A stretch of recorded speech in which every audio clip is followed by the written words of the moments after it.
You once told me that the fact that I use pre-shredded cheese means I'm going to hell.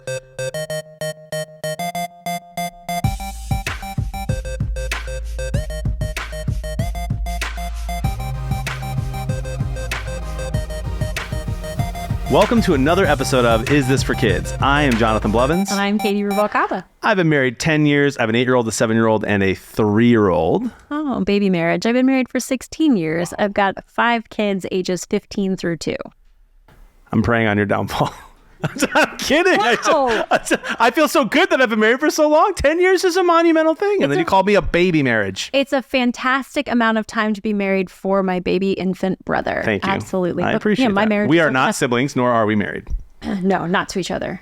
We're To each both other. married. Yeah. Not to each other. Today's episode, we get to talk about 2 of the most famous shows of all time. One new and one old. Yeah. So popular. Bluey and SpongeBob.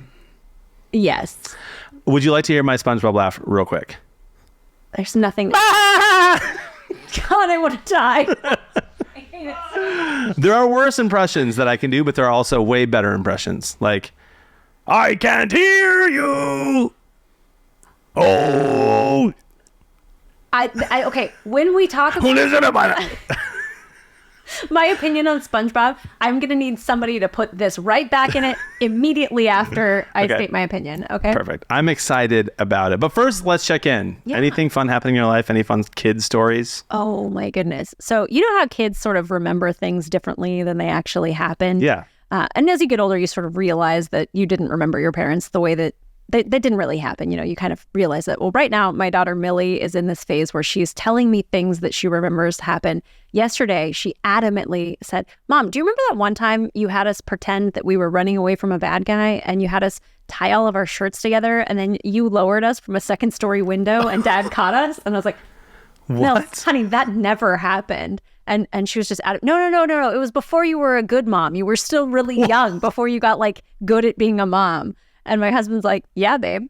Remember before you were a good mom? It was just the most ridiculous. So it never nonsense. happened. No, it never happened. I'm not lowering my kids from a 2nd-story It sounds window. super fun. How old is Millie? She's 10. Okay, so I still have a couple years before. Like, well, that's happening with my kids, but their stories are way, way less crazy. Like, but they're still wrong. Like my son Zachary, who's 7, is just like, Dad, I for sure slept for 12 hours until 9 a.m. And I'm like, you have been up between the hours of 4 a.m. and 6 a.m. your entire life. No, there was one day I slept till 9. Yeah. No, there was not. The sleeping lies are ridiculous. Those are my favorite lies that children tell. My youngest son, he's 9, is adamant he's never slept on a car ride. So on our last car trip, I just kept saying, hey, Merritt, if you can hear me right now and say the word hippopotamus, I will buy you any ice cream you can think of. And dead to the world. Did you record that and post it, or did you just do it for fun? No, I'm not. My children are not content. I don't use mine for content either, but that would be hilarious. No, that would be. Yeah. Or at least for him. Saved it for his wedding. Okay. Genius. Yeah, excellent.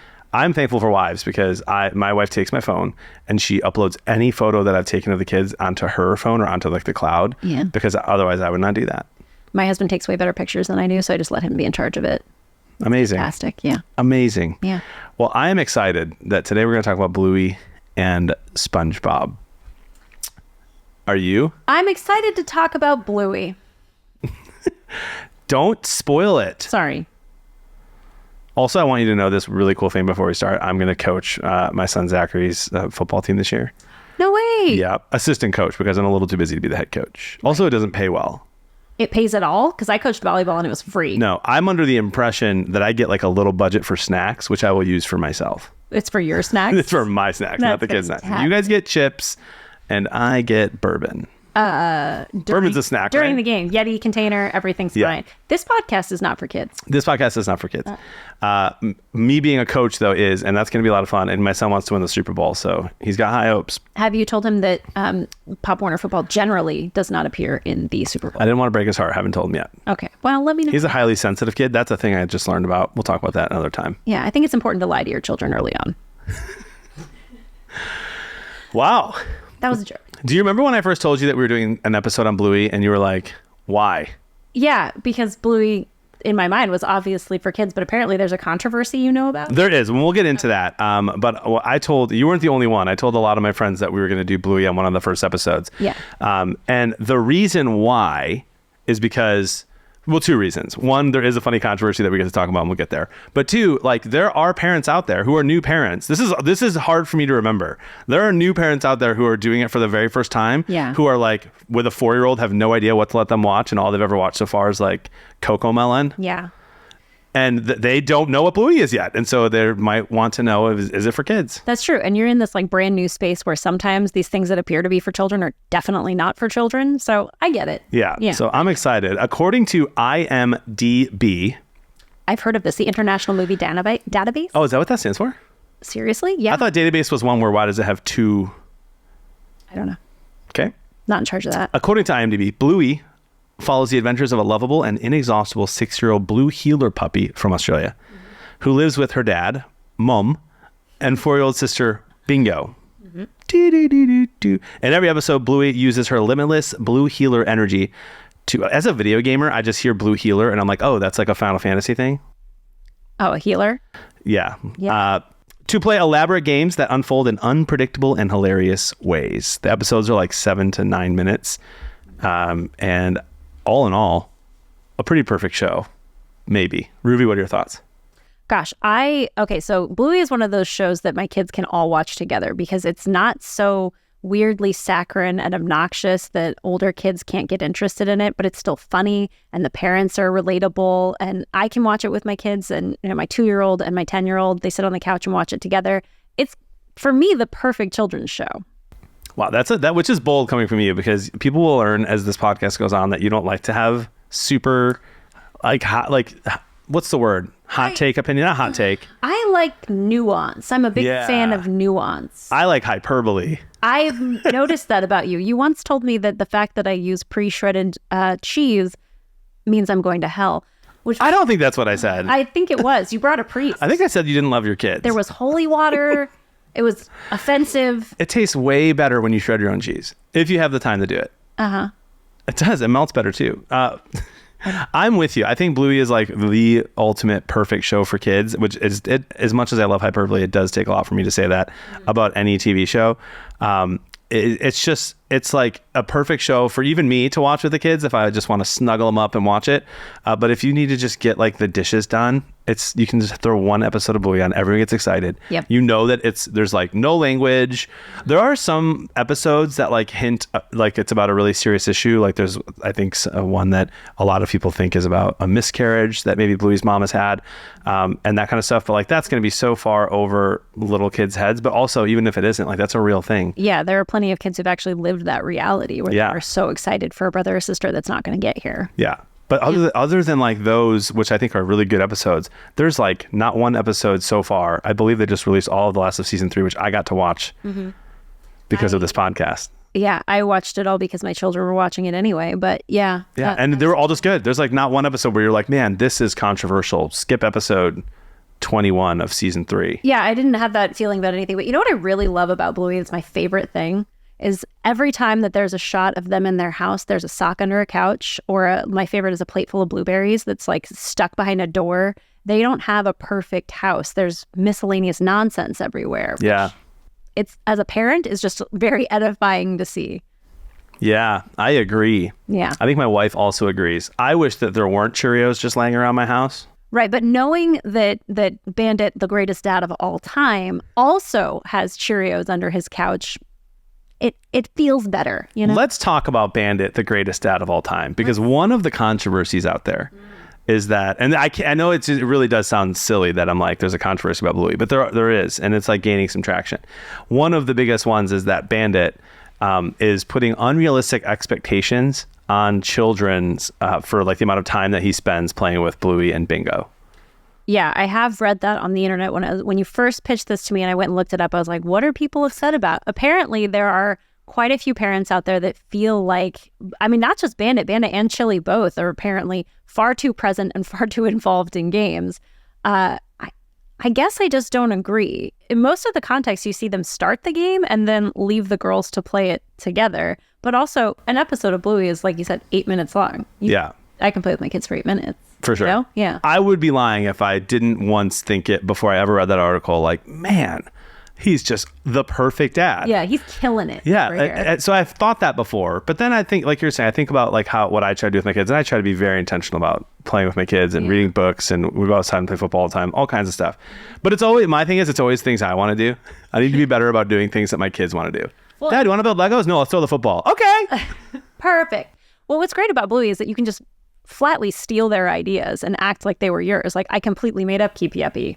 Yes. And stole that from Keepy Uppy is the best game ever. Yeah. So if you don't have that that level of creativity that Bandit and Chili have, just rip it off. It's fine. You just do whatever they're doing. Genius. Exactly. I also had to remind myself that when I was feeling like a bad dad, that they're dogs. So like my kids aren't going to be like, wow, my dad's not a dog, nor does he play with me as much as this dog. I'm also wearing pants way more often than they are, you know? I never noticed that. That I wear pants? Oh my gosh, no, that they don't in Bluey, but now I will. Yeah, they're constantly doing laundry, never wearing pants.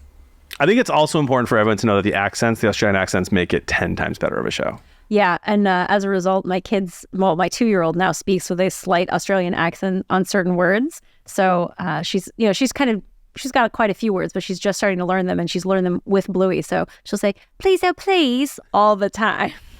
My kids call the bathroom the dunny. Oh. Which is hilarious. That's a thing. Yeah. Why'd you say it like that? Oh. Because Chili's not a fan of the word. That's what the whole episode is about. Oh, I forgot about that. Yeah. You're not supposed to call it the dunny. Why? But I think it's like sort of like calling it the crapper. We can't say that. Oh, this podcast isn't for kids. It's not for kids. We can say that word. Oh my gosh, we can't say crapper in front of kids? No, we can. No, you can do whatever you want, okay? Again, we are not. Bingo's laugh, though, my 3-year-old daughter does it all the time. Just like the hee, like all the time, and it's adorable. Yes. But not an Australian accent. Oh, yeah. My kid definitely does things in an Australian accent occasionally. It's very weird. Amazing. Yeah. So I have a question for you, Ruvi. Is Bluey for kids? It seems obvious, but we have to ask it. Yes, Bluey is for all of the kids. I would say any age. What age do you start giving screen time? 2, 18? I don't know. Yeah, I mean, it depends on the situation. If you have a 3-year-old and a 1.5-year-old, probably 1.5. Yeah, exactly. Depends on your life situation. But whenever you're ready to introduce screens, Bluey is a great way to do it. And you can feel comfortable not needing to sit next to your kid and make sure that there isn't anything weird happening on this show. Any kid, any age. Yeah, I'm with you. The only caveat I would throw in there is to be careful if you're trying to find it on YouTube if you don't have Disney Plus, because sometimes they put weird stuff in between YouTube videos. But even the ones on YouTube that I have found have been fine. Yeah, I'm saying Bluey is for kids and for all ages whenever you think screen time is fine. And don't worry about being a bad parent. You're a good parent. Yeah, you're a fantastic. I mean, you should worry about being a bad parent, but not super often. Can you imagine being the type of parent who watches a podcast called or listens to a podcast called Is This for Kids and still thinking you're a bad parent? That's what I Simply say. By watching this, you are a good parent. You care enough. But only if you watch this, you are a good parent. Exactly. What I wanted to put out there is if you're not listening, you're a terrible parent. Yes. Are you? That is the thing. I'm glad you said that, because I say that to Jody all the time. Anytime she ever is wondering whether or not she's a bad parent, I'm like, just so you know, bad parents don't wonder whether or not they're bad parents. They're not. Like, you're good. They're on Maury screaming about how good of a parent they are. Yes. Oh. By the way, Maury is a good way to get super viral and make a makeup line. Or maybe Dr. Phil. I get them confused. My nose. That came out my nose. Were you laughing like SpongeBob? Bah! I went back and I rewatched everything with SpongeBob. Not every single episode, but I watched a couple from each season and totally understand why I thought what I thought when I was a kid. I thought it was really, really funny in the first few seasons and then gets kind of crazy and weird and off the deep end at the end. And really, most importantly, just not a lot of quality in no lessons. Yeah, that's definitely a thing about SpongeBob is it's what it's a Charlotte Mason or whatever homeschool philosophy that you would call this twaddle, which is like a thing that has no truth, no goodness, no beauty in it, but it's mind candy, right? It's something that you can just mindlessly zone out on it. And yeah, I don't know if you're going for that for your kids, but there you go. Yeah, and for me, nothing like wildly bad in it. So like if that is what you're looking for your kid, like fine. But I just think there's better stuff out there. Yeah, it's definitely not inappropriate. A lot of the things that you'll find online about it being inappropriate are very much adults coming at this from the angle of being an adult. Like Mr. Krabs and Bikini Bottom is not going to register much for a little kid. Right. Yeah. Right. Mr. Krabs. Oh, Squidward. I love the impression. Squidward. I would say make it a little. I'm just kidding. Oh my gosh. driving me Did to you drink, just ask John. for another co-host driving me to just now? There is a little bit of a controversy that came out about SpongeBob that was, which like it tracks for me. I'm no child psychologist, but there were studies that came out, and I'm forgetting where they're from, so you can just Google them. I did not make these studies up. But apparently, like little kids under the age of like 5 or 6 who watched a lot of it had really short attention spans, and like it affected their ability to concentrate, which for me tracks. Like the show is just a wild experience. Yeah, I think that tracks for me as well. I think you see that with any group of kids that has been exposed to media very, very young for a very long time. You're seeing it's either that we're getting better at diagnosing it, or it's coming up more often that kids with attention span issues are becoming a more prominent thing in the world. And I think that that's a good point, that if you're consuming a whole lot of this twaddle things, these things that have no deeper meaning, it doesn't require you to think about it, it's a zone out, act annoying kind of a show, it's going to lead you to become a annoying act out kind of kid. Yeah, I agree. Which is why I think, to answer the question, is SpongeBob for kids? I would say like 9 and up is fine. Again, not something that like when my kid's 9, I'm like, finally we can watch SpongeBob together like I am with Pokemon. We'll do that episode sometime in the near future. But like if my kid is begging me because his friends love it and he wants to watch SpongeBob, when you're 9, kid, you can start watching SpongeBob. Yeah. What about you? What is SpongeBob for kids? I would agree with your age 9, but I would tell you SpongeBob is for kids who are going to be annoying. Like, oh wow, that's a hot take. I just think that there are so many better, like if you're trying to build up a kid with a good sense of humor, SpongeBob is a bad route to take with it. And I love you so much because I'm remembering that. But my impressions are so good. It hurt my soul. And people laugh when I do them. Only because you've caught them unawares and made them uncomfortable. And there's nothing else to do but laugh. Because they're like, oh, it's a grown man. What's a butt laugh? There's nothing to do but laugh. Is that what you call farts in your house? A butt laugh. See, I have a good sense of humor and I watch SpongeBob. I'm a lady. I don't fart. Wow. I will say this. I don't want to just like poop on SpongeBob. And I don't think that's what we're doing. But we're just mostly saying it's kind of mindless. But there are some lessons of friendship.